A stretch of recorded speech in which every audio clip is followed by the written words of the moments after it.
Section 45 is about working with sometimes large amounts of structured data using expressions called datasets. A simple example of a dataset can be formed by applying the dataset function to an association in which the values are other associations. This dataset displays as a table. The keys A and B from the original association serve as labels for the rows in that dataset, and the keys X, Y, and Z serve as labels for the columns. To make it easier to follow the next few examples, a copy of that dataset will be displayed in the corner of the screen. Parts of a dataset can be extracted by enclosing keys in square brackets after the dataset, just like when extracting parts from associations. For example, this picks out the element in row B and column Z. This picks out the same value by first picking out row B and then getting element Z from that result. This picks out all of the elements in row B. The result is a new dataset, which for ease of reading happens to be displayed in this case as a column. This input uses all as a part specification to pick out element Z from all rows, which has the effect of picking out column Z from the dataset. Many useful and important operations with datasets involve applying functions to parts of datasets. Anywhere that a part can be specified can also be a function that gets applied to all parts at that level in the dataset. For example, Z in that last input specifies a column, so replacing Z with total adds up the entries in all columns. Replacing total with F may make it easier to see what's going on. This input applies F to each row in the dataset, or equivalently, this input goes through all rows, and for each row applies F to the entries in all of the columns in that row. This applies a pure function that adds the elements X and Z for all of the rows in the dataset. This makes a pie chart for the values in each row of the dataset. A function can also be applied to columns in a dataset. For example, this picks out column Z and applies F to the entries in all rows in that column, which is equivalent to applying F to column Z. Functions can also be applied to rows and columns in the same input. For example, this uses total to total up elements across the columns of the dataset to get row totals, and then applies F to those totals. Replacing F with max gives the maximum of those totals. Getting information from a dataset is sometimes called querying the dataset, and the operations are called queries. If the result of a query is another dataset, it is possible to apply another query to the result. For example, this computes totals across the columns of a dataset, and this does that calculation and then applies a separate query to pick out row B from the result.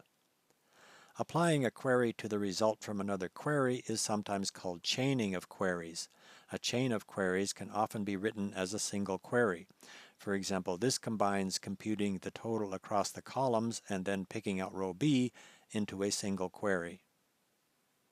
It's very common in working with datasets to want to select parts of the dataset based on some criterion, and a convenient way to do that is with an operator form of the select function. Operator forms of functions like select came up briefly in an earlier section. As an example of how operator forms work, this shows a typical use of the select function to select numbers greater than 5 from a list, and this gives the same result using an operator form of the select function. The operator form consists of select with the criterion as the only argument to get an operator that selects elements based on that criterion. That operator can be applied to an argument just like any other function, by entering the operator followed by the argument enclosed in square brackets.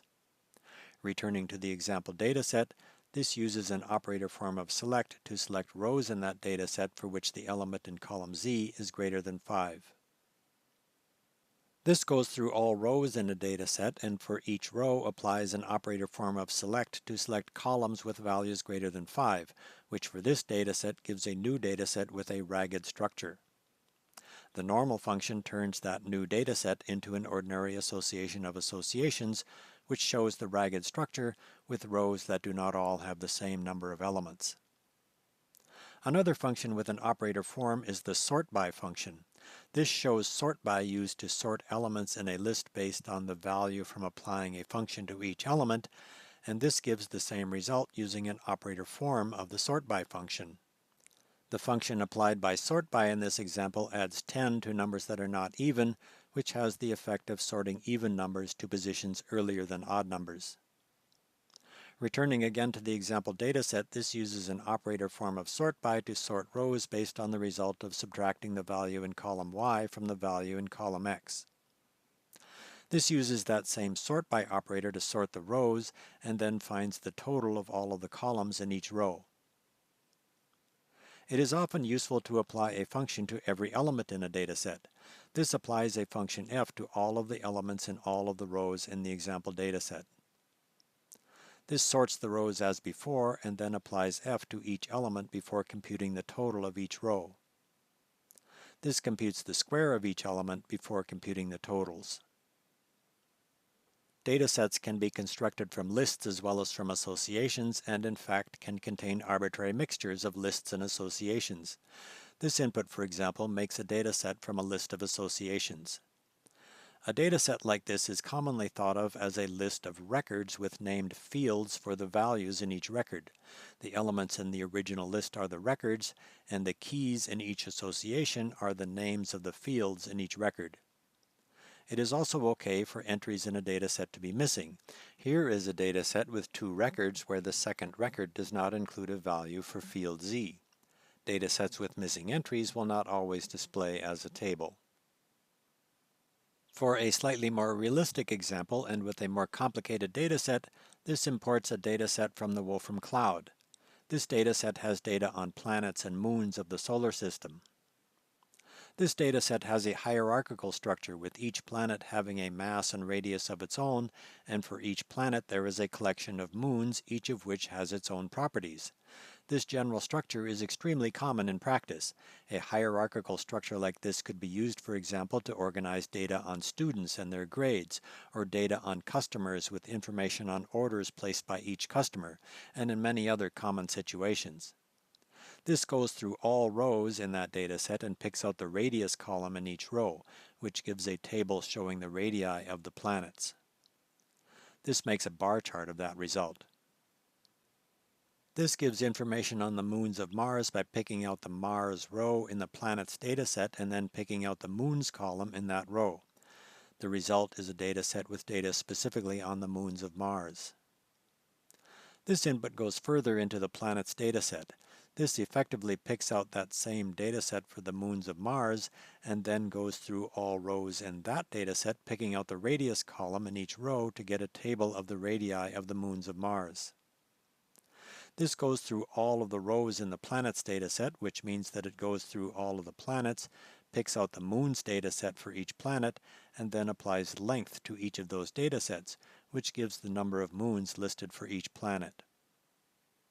This computes the total of the mass entries for the moons of each planet to get a table showing the total mass of all moons for each planet.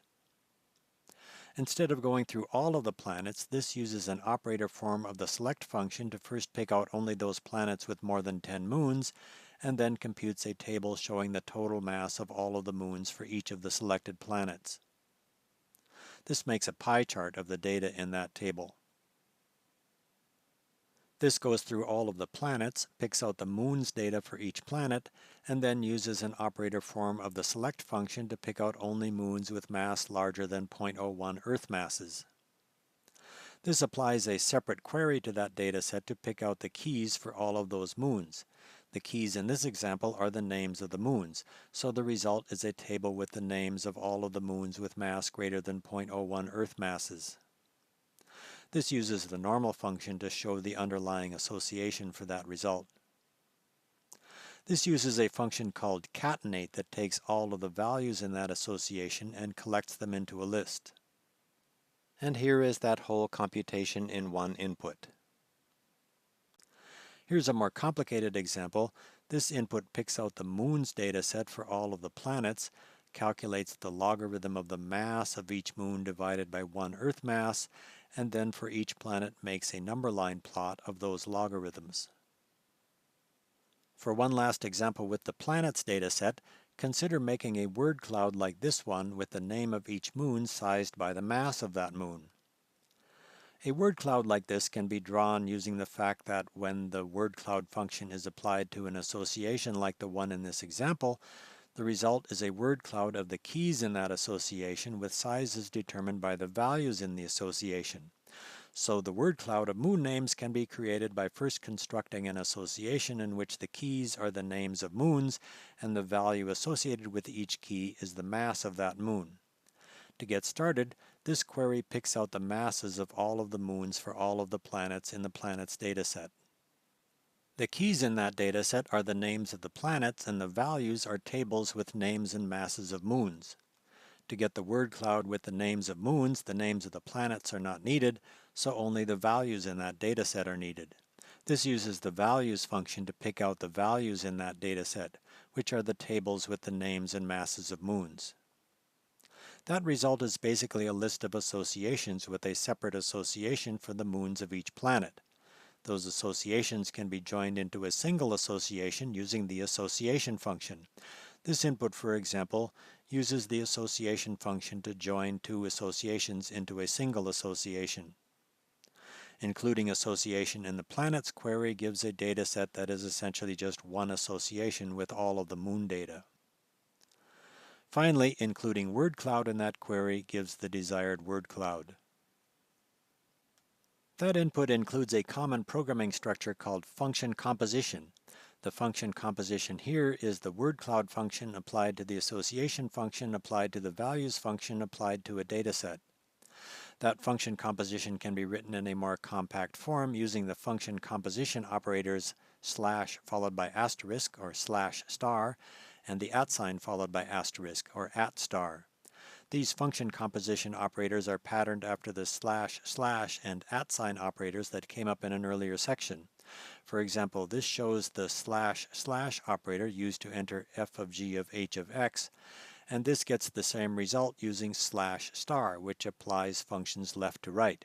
Here the function h on the left is applied first, after that the function g is applied to the result, and the function f on the right is applied last. The @ star operator does function composition with functions applied right to left, with the function on the right applied first. For example, this enters f of g of h of x using the @ sign operator, and this gets the same result using @ star to represent a composition of functions applied right to left. The slash star and @ star operators are particularly useful in entering dataset queries since they make the function composition notationally separate from the dataset. The function composition of word cloud, association, and values, for example, can be written either using the @ star operator or the slash star operator. Here is the earlier word cloud program with the function composition entered using the @ star operator, and this shows that program with the function composition entered using the slash star operator. All of these ways of entering this program give the same result. For one last example, consider the dataset on fireballs and bolides from the Wolfram Data Repository. Here is the Wolfram Data Repository web page with a description of that dataset. Fireballs and bolides are large meteors that heat up and glow or explode when they enter the atmosphere. As noted on that web page, the fireballs and bolides dataset can be loaded using the resource data function.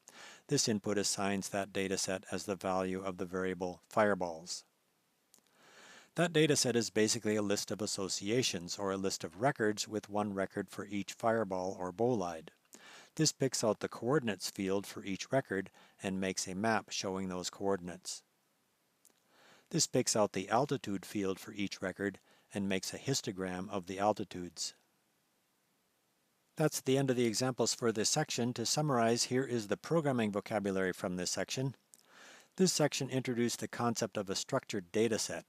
Datasets are widely used for organizing and manipulating and gathering information from large amounts of complicated data.